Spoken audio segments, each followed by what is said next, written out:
Adobe Foundation for having me here. Next slide, yeah. So let's start with a very basic question and understand what is the difference between red color. Actually, it is a black color slide, but anyways. Yeah, what is the difference between businessman and entrepreneur? Anyone in the audience can you answer this? Let me give you a heads up. It's an interactive session. You guys not get to sleep here. Yeah, it will be more conversation based. Can anyone of you tell me what are your thoughts? No right, wrong answer or question. An entrepreneur is the one who brings new ideas, creativity. Okay.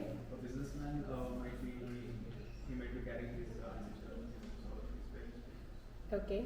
Anyone else? So creativity idea differentiates businessmen with entrepreneur is partly correct. Anyone else? Here in the audience. Yeah, please. So businessman just thinks about how to make profit, and entrepreneur thinks about how to explore the idea, how to promote his idea. Okay. Innovation. Okay. His main motto will be the innovation. You are partly you are actually correct. This is it. So what you guys said is actually right. What businessmen does is they buy a bunch of bananas in X amount, adds a profit and sells it to the customer. Whereas an entrepreneur, what they do is buy a bunch of banana, adds value to it and sells it at a premium on a top level, right? But if you dig deeper, of course, businessmen is always focused on profits, cash flows, deliverables, and all the business matrices, which entrepreneur is also focused on. But they are also focused on the beyond business, what they can add beyond business, how they can have better, like how can make people's life better, how they can impact people's life, how can they make a difference in people's life, how can they they bring out the products which are really solving for a problem. Let's take an example, okay? Yeah.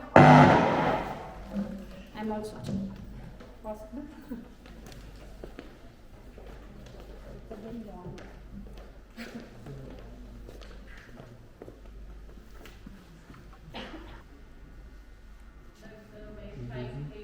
Sorry? The time it consumed, that's right. What else? Storage. And the temperature also, depending on the weather, the sourness of the batter. Fermentation. Yeah, fermentation. You guys are actually right, but if you look it into from the consumer point of view, they are solving the problem of time crunch by making the authentic dosa batter. Like there were dosa batters available upfront before ID as well, right, in your local shop. But it was made up with what you call baking soda or anything, right?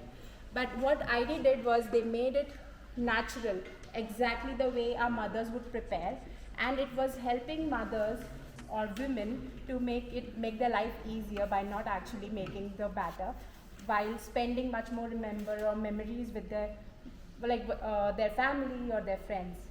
Plus, it also helps youngsters like you and me to make something which our mothers used to make and cherish the moment. Yes, my mother used to make it without yet living with them, right? So it is much more deeper if you think so. Yeah, this was the example. They are solving, what problem they are solving for? Any idea? So they use dried flowers from different places. They get it really collected, and then they turn it into havan cup to sell. What is that? Partly correct. Anyone else actually knows this? This is a very big brand. Did they come to Shark Tank? I don't think so. They come to Shark Tank, but they are actually making a difference at a UN level. They are a UN level startup. They have been funded by UNESCO actually, because they are solving for 3 problems. First problem is water pollution.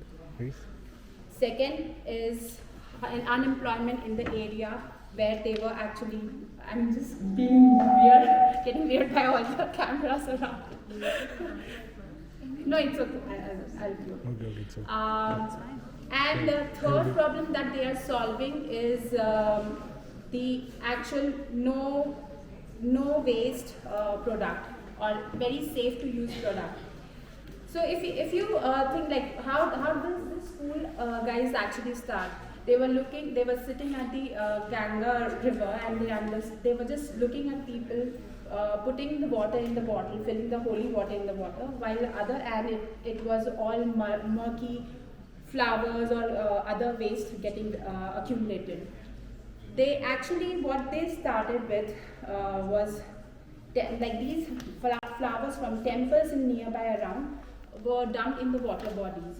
So they took this flowers, make flower cycle incense sticks, and give an employment to the people, vernacular people in the nearby areas. Plus, they started supplying this incense sticks, which is no harm, no waste product, and it gives their user a connect with the cause that they are helping for anti-pollution, no waste product, as well as they are giving employment. So it goes much deeper into the people's life than just an incense sticks, right? So how do they actually start? Like ma'am rightly said, it all starts with an idea. Ideas and thoughts inspire you, inspire every movement and gives you the power to create something powerful which is unimaginable. But many of us get stuck with the idea and not go beyond to implement it. Any idea why it is? Why you get stuck with the ideas and not go beyond to implement it? Any ideas? Please share your thoughts. If you guys have any idea, tell me what is stopping you. Lack of perseverance. Okay. Anything else? Perseverance comes much after later, but before that, what is stopping you? Criticism. Criticism of what? Like they might not adapt to the idea, or they might not appreciate the idea. Okay. Fear of failure. Fear of failure. Well, pardon my slide over next slide, but you need courage. Courage plus, I would say. You need courage to actually go beyond your comfort zone. Okay. I was happy being a quality researcher, brand strategist, a mom, and I was happy doing what I was doing with like getting the ideas from different companies, giving the market strategies for them. But what happened, what pushed me beyond was when my company which I was working on was not going good. I had to evaluate different options to actually look forward to what I can do further. I could have taken easily a job in any other multinational or any other company, but it was much easier thing to do. Nothing was giving me an adrenaline rush that thinking about my two ideas would give. So I didn't want to regret at that time. Okay, I should have done that in my past, right? So I just took that leap of faith and went beyond my comfort zone, I would say. Second point is about the confidence in yourself, confidence in your idea, believe yourself, like ma'am rightly said, right?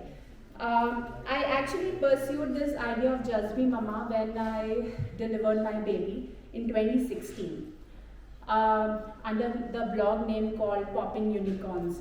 Okay, I wrote well-researched 10 articles also about how to conceive the Indian way of motherhood. It was actually targeting the very niche segment.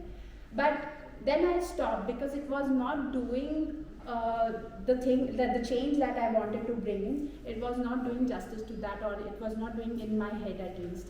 So I just stopped until I found a right companion to go ahead with, who is Neha. She's on the call listening to me, having my back. But so we bonded on a purpose of an entrepreneur and to make a difference. And that's what actually you need. There are many solo entrepreneurs available in the startup ecosystem, and you might say it's okay to take the journey alone. But you need someone to help you, like to criticize, to support you, to be your second brain when you are in the foggy decision mode. You don't know how to actually take the decision. There's someone on board helping you to take the decision. And thank you, Neha, for being there for me on this journey. Before we actually move in, I'll just introduce what we are doing and who we are.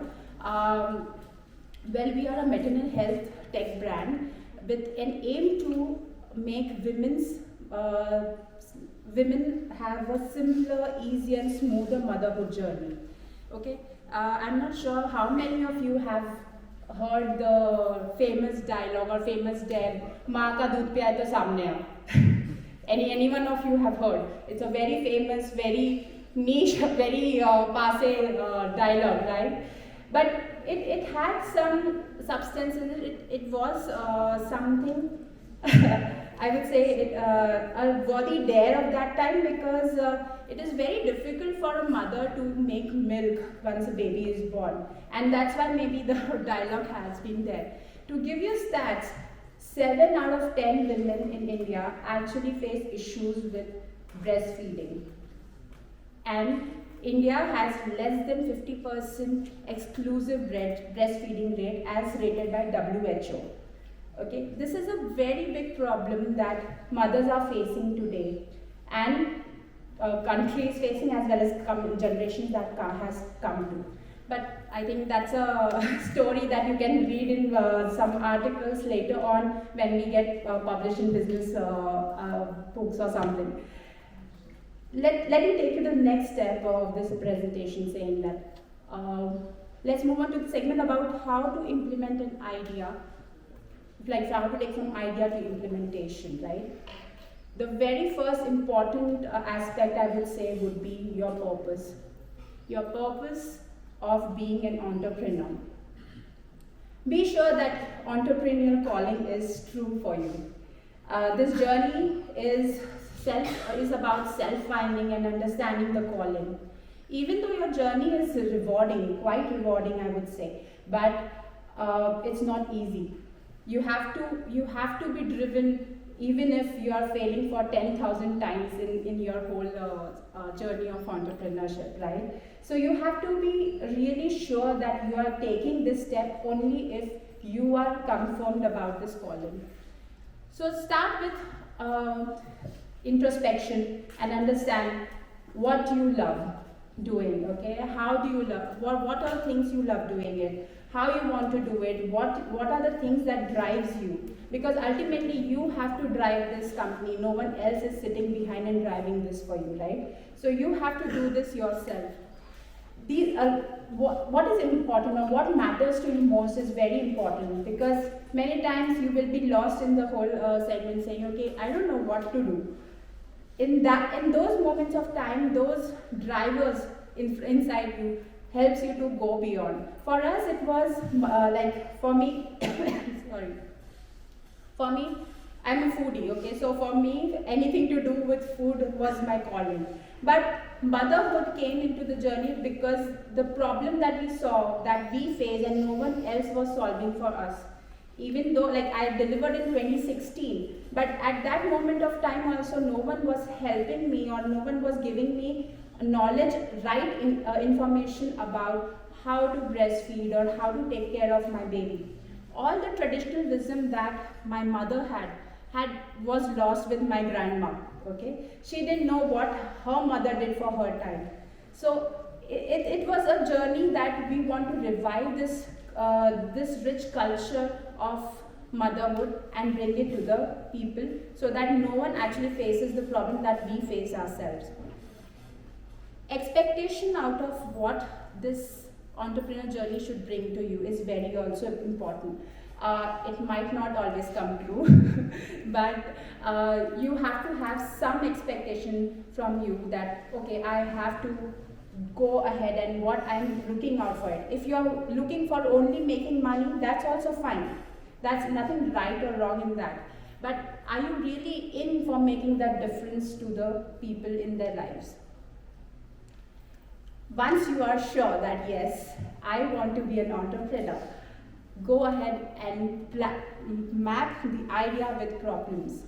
Okay, being a researcher, I have seen many founders making this mistake of not understanding what problem is. They are stuck to the idea. No, this is my idea. I will go ahead and implement this idea. But what they forget is to understand what problem it solves. Okay? So understand that real problem and how they are facing, like how they are impacting the people around. It can be your self problem that you have faced in your life, or it can be a problem that your neighbor faced, or your dog faced, or your cat faced. Even a person next to your next door can face that problem, but you should understand that problem and how it is affecting you, in which situations, which intensity, right? At what level of problem it is actually having in people's life. To give you an example, fool, let's take an example of fool itself. Founders were just sitting and they were just chatting around. What made them to think beyond and going ahead and removing the flower and doing something which is like cleaning Ganga river? Okay, their whole motive has changed now towards cleaning the water bodies and cleaning Ganga as a mission and employing people. It was actually the pesticides that react with the water and makes the water undrinkable, which every single of us actually was filling into the water thinking that it is the pure holy water, right? That was one aspect that was affecting human life. Second aspect that was affecting the water bodies as well as the marine life was lower oxygen level of the water, which was harmed by the flower, because these flowers are highly pesticide or infectious. We think that we are giving the fresh flowers to temple, and it is going into the water and nothing will harm, but actually it is harming human, it is harming a marine life and overall level earth as well, right? So understand what is the intensity of the problem which is getting affected by the people. Then once you solve the first two blocks, the third one would be whether the problem or the solution that you are looking forward to is solvable or not, as well as how do you know whether it's solved or not. To give you an example, over here, we understood all the facets of pregnancy, motherhood, and every single thing related to motherhood journey. Then we zero it down to lactation products, 7 lactation products that we launched. We were very happy that it was launched and in the market. It was efficacious as well. People would, like when we did our consumer test, people would see the difference in their milk production capacity. But what we didn't realize was it wasn't solving the whole problem, because there was formula available in the market which was not available in our Dadi's Nani's time, right? So there was an alternative to human breast milk which was actually hindering mother's milk production process altogether. Even mothers are not really aware about this fact, but it is hindering, and that's why our products were not efficacious, and people started saying, I am not seeing the effect. Whereas when we did our test with mothers, they were seeing effects because they were exclusively breastfeeding, versus people who are not exclusively breastfeeding, they will not see the effect because their baby is also fed with formula, right? So baby gets less hungry because they are getting fed by formula, and that's why they are not getting the breast milk on the breast for the breast milk. So there's a whole process into it. So then we have to pivot immediately with product plus service kind of setup to solve the problem. Whether it is actually solving the problem is very, very important to understand when you evaluate any solution. Okay? Then you go to the idea and solution mapping. Now imagine that you are not part of the whole, like once you have the idea, you have solution, you have understood what the problem is, go out of the whole zone. Imagine that you are on Mars, not on Earth at all, and you are looking from there towards the Earth and seeing this idea, solution, problem trio together. to understand whether it's actually helping people or not. This exercise will help you to understand different nuances, look at from the different direction this problem, the solution, as well as there might be multiple solutions as well, right? Like for us, it was lactation product, pregnancy product, services, maternity wear. There were multiple aspects to it which we can come with. But so you could look at from the different angles to understand what is that we can go ahead with so that it is implementable, it is scalable, and it can be monetized. Because ultimately, you are not here for NGO purpose or just helping the mankind, right? You are here to make money or add value to people's life with a premium, right? So just remember that thought and take it ahead with this. Well, now that you are already on Mars, look at from there and mark the trends and market accordingly. If you didn't catch out this down but not out trend, it's okay. It was not worth to catch, but catch what is actually mapping your solution or mapping your problem with the trends. Like for us, we were surprised to see that markets like USA, UAE, Southeast Asia, and even Europe, people are buying Indian Indian ingredients or using the Indian way of motherhood, modernizing it or changing it or tweaking it as per the culture and the behavior there and using it in under their name. Like for example, shatavari, which is a very, very effective herb that I think every mother would take in their lactation process. But it wasn't, it was fading its importance in India, but it was getting popular in UK as well as USA. So it was a very, it was a very good feeling for us that yes, people are, it was a validation for us that yes, it is an idea that can be ticked and it can be can be a hit in India.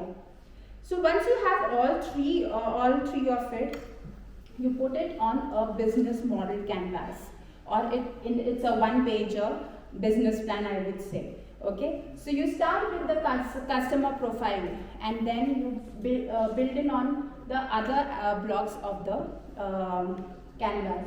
It actually helps you to see the whole problem, solution, what your offering would be in a holistic manner, and it helps you to build on and go and make profit at a premium. Okay, post that, once you are confirmed and once you are confident about your idea, your product and your offering, go ahead and make an MVP. What is an MVP? It is a minimum viable product. Minimum viable product is a product, I would say, you can introduce just to attract your early adopters.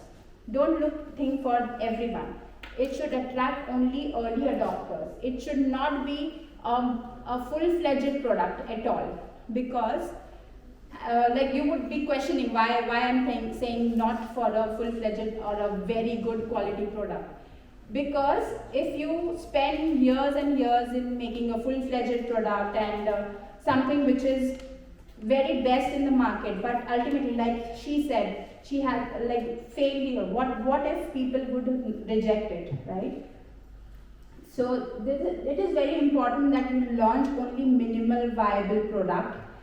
You can read on to the different, I forgot the name of the company who actually introduced this into the market. But yeah, so start doing that. So have you heard of Blue Pepsi Blue, right? They failed miserably because of this reason, that they developed the whole product, they marketed the whole product with a very big marketing budget, but no one actually liked it, right? Same with Google Glasses. It was hyped at one point, but now it is, I think, shelved on Google's shelf list, right? So it's important that you understand whether this idea as well as your product people are buying or not. If you give it for free, everyone is happy to take, right? when we did our survey, everyone was happy to take that cookie of ours or laddu of ours and give us a positive response all the time. But when you have to sell it, you have to really understand whether people are taking out money from their pocket and giving it to you for that particular product or not. So it is very important to do that at this stage. Don't make a very hybrid or very big product. Just test the market with existing, least effort, least investmentable product. Okay. And the first set of people that you get through this minimum viable product activity are the pool of people who will give you the enriched information about how your product can be used. What is it adding to their value, like in their life, as well as how they are using it, how it is helping them to improve their life. You take those feedbacks, work on your product, and then again launch in market to find your PMF. PMF is product market fit. Okay, so product market fit is of course a next level of the product where you are actually taking ahead and taking your idea ahead and making it into a much more richer content and experience for the customer. Once you start your journey with PMF, you can go to the different go-to-market strategies that you can identify depending on your product. You can go only online, you can go online, offline, depends on what kind of product you actually. These two topics have quite a big content, so we can keep it for the next sessions. So here's a quick summary for you all. Be sure that entrepreneur calling is your calling. Ideate and identify the right target group and their problem, both demographically as well as psychographically. Connect the dots between the market, problem and solution, and gain confidence on your idea by launching a MVP, PMF, and then go to market strategy. Thank you, and you can ask me anything but my age. Yeah.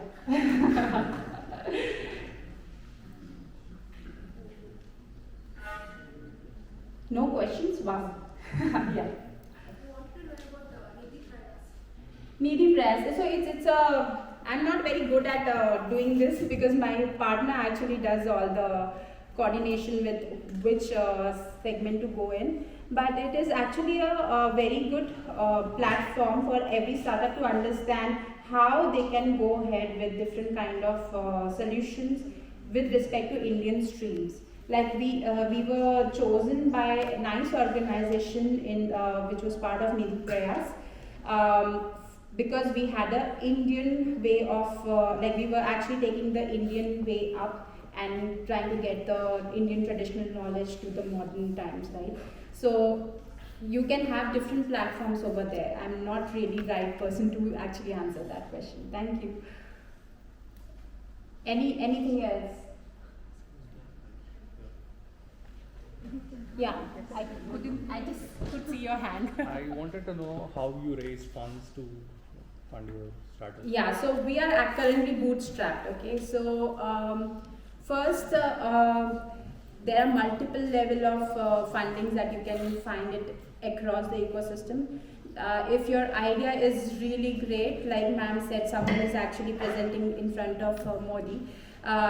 You can get funding directly from the government, as well as there are multiple angel networks where you can approach and get the funding. But I would say before going ahead with funding, just think and question, do you really need funding? Because with funding, a lot of things come into picture, like you have to deliver on time, you have to really give your stakes to the people, and at one point of time, investors are also not very interested in investing a company which is already diluted at the seed level. So just I would say weigh the options of being funded or not. Yeah.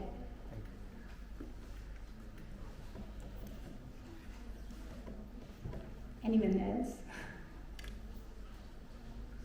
Anything related to consumer behavior or how we changed from just the idea of Madam, can you tell something about the products, different products, and what are the ingredients of this product? our products.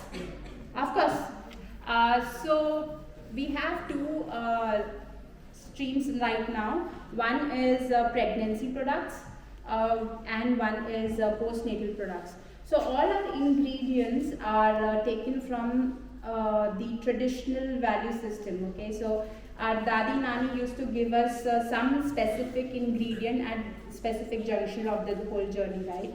So we have taken those ingredients, changed the format. Like olive or halim is one of the potent your seed which helps you to breastfeed or increases your breast milk. So that we have taken and converted it into halim and oat cookie, which is very yummy, and no, our products are without any preservatives.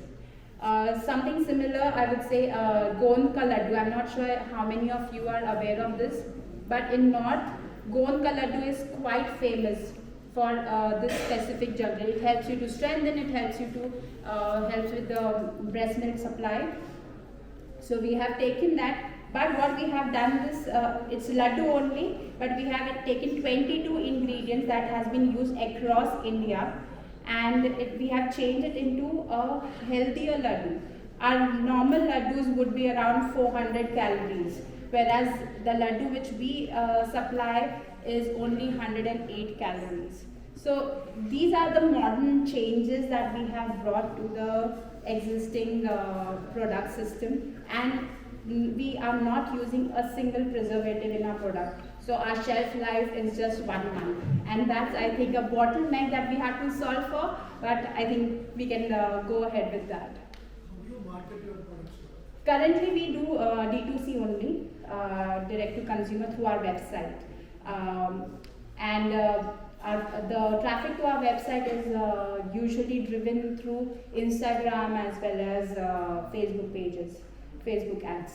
So that is current stream of revenue. We are working on different GTNs to understand how we can collaborate with different hospitals, different corporates to bring a change in consumers, mother's life, I would say.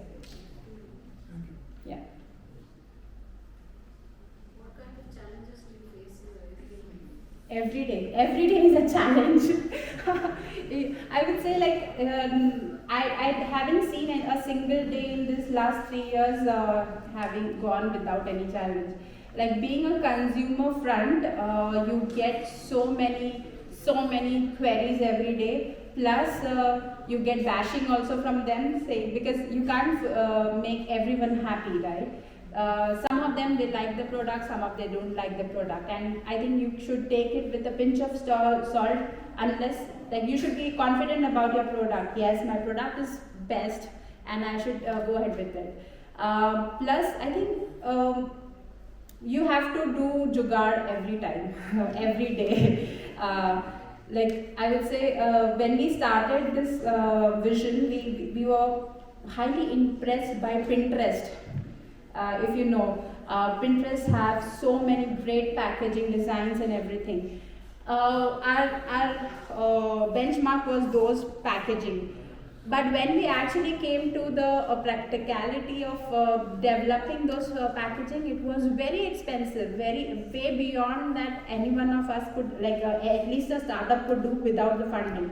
So we went ahead with existing best packaging, but we are still not at that level of the Pinterest yet. So I think challenges and jugaad every day we have to do, and it's part of life now. Yeah. Nowadays, see, everything is on the social media, so everything is transparent in terms of consumer. They can see, they can read the reviews. Okay. So if it is a good review, that is okay. But if it is a bad review, because people, they spit out everything, every feeling on the social networking things. Right. How you take it back? So one aspect would be to not publish it. Because, sorry? That is the choice. Yeah, that is by choice. Like there are many brands who publish it as well. Even we do if it is actually making sense. But if it is actually not, like some people come back and say it is not tasty at all. It's a personal choice. You cannot influence the other people's taste buds, right? So we just choose to not publish it. Versus second would be if it is on a very big social media platform where you have been tagged and everything, you can apologize for the problem. Or if the problem is really I would say grimming, you can actually go ahead and apologize and send them a basket or something. That's how I think it's easier to handle the consumer behavior rather than actually questioning them and how can you say that, because they will not change their opinion. Yeah. How do you price your products? It's a tricky one. So Market is not the same as yeah, it is not the same. So what factors that's right in your mind while pricing the product? Yes, so like ours is a physical product, right? So we actually consider what all we like making cost, plus we add on the GST and profits and logistic, inbound logistic, outbound logistics. All those things have to be considered. Plus, you also have to consider some part of it towards your marketing, because currently, even though marketing is much more visible, like you can see your returns on investment but through digital ads, but it is becoming much more expensive day by day. So you have to still factor in those components in your cost so that you can at least make some profit out of there and go ahead along with that. So you definitely have to add at least 50% margin or profit to it, whatever the making, logistic cost.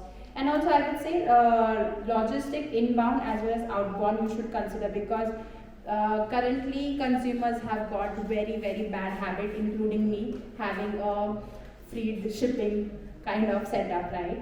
So if you charge shipping extra on your product, they are happy to like abandon the cart and go out.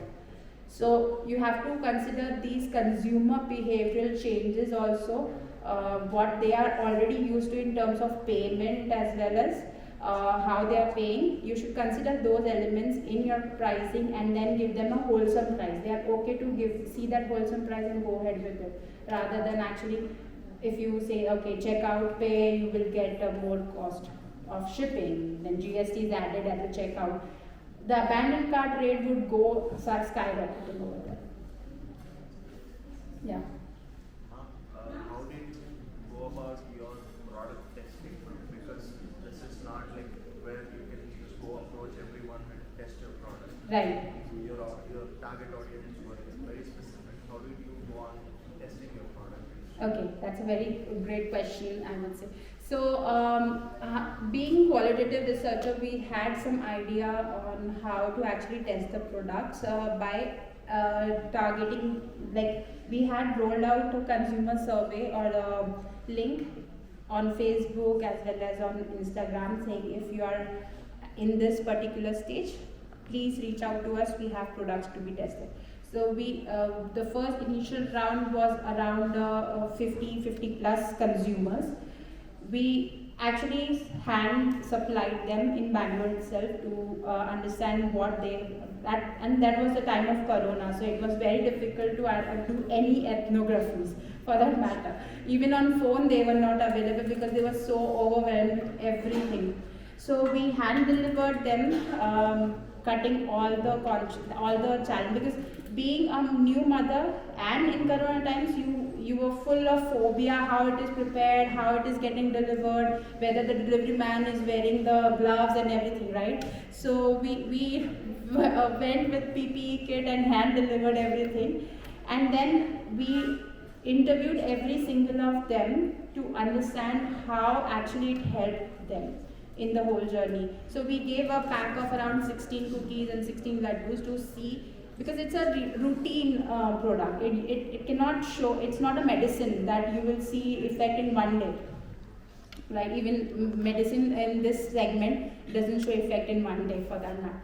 So we gave them a whole routine as well as these products to see whether it's actually helping them.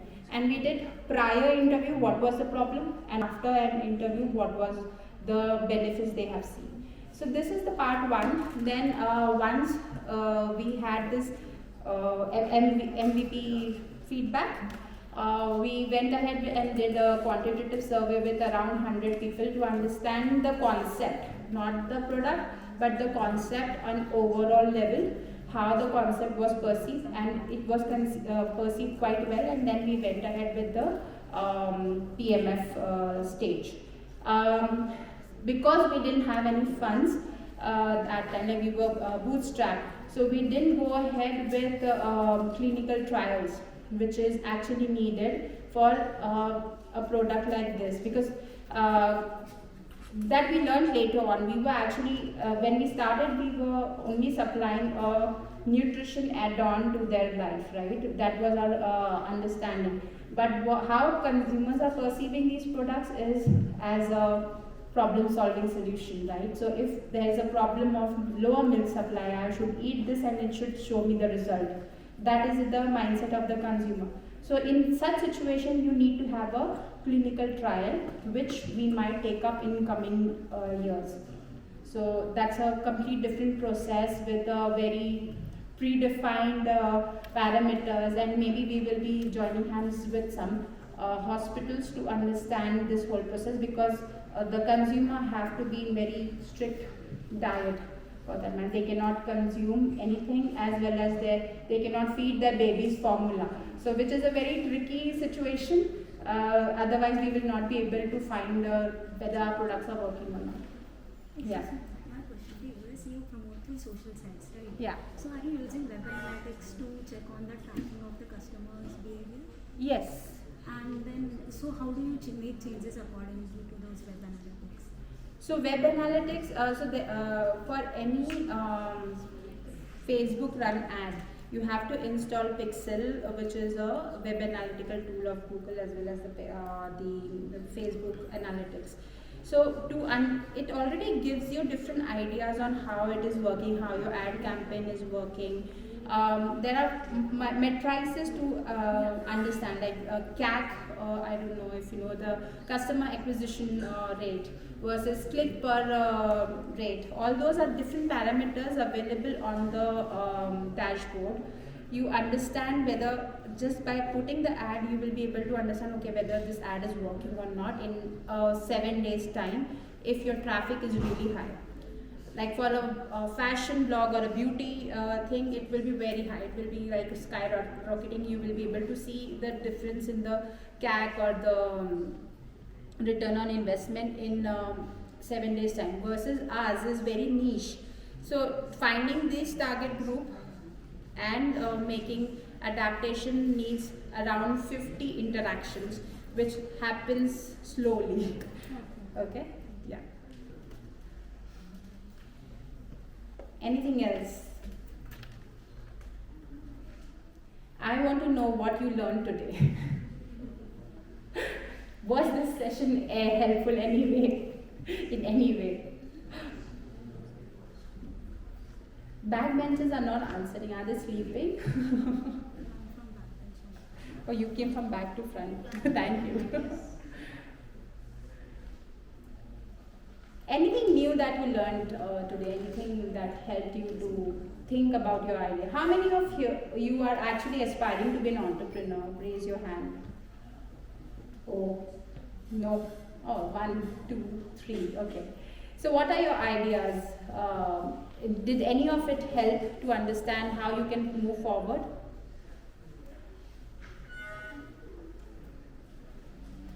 Silence. Cool. Cool. Should I end then? And you can reach out to me on these details, and happy to answer anything that you can.